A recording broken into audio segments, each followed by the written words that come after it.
آذربائیجان جس کا آرمینیا سے تنازع چل رہا ہے، اس نے آرمینیا کو تسلیم کر رکھا ہے، جبکہ پاکستان نے آذربائیجان کی خاطر آرمینیا کو آج تک تسلیم نہیں کیا اور اب کھل کر آذربائیجان کی حمایت و مدد کر رہا ہے۔ اسی طرح فلسطین قبلہ اول کی خاطر پاکستان نے آج تک اسرائیل کو تسلیم نہیں کیا۔ پاکستان فلسطینی علاقوں میں یہودی آبادکاریوں کو ناجائز و غیر قانونی سمجھتا ہے اور ہر عالمی پلیٹ فارم پر اپنی آواز اٹھاتا رہتا ہے۔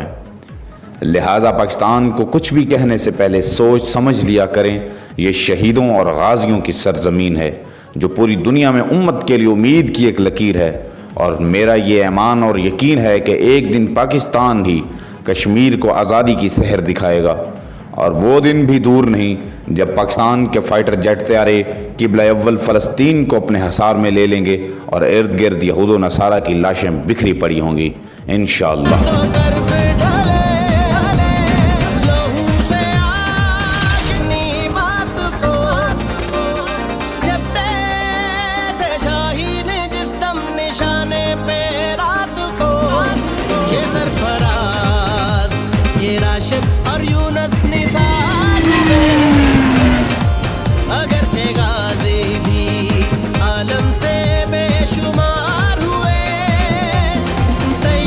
دوستو، ہمارے چینل کو ضرور سبسکرائب کر لیں۔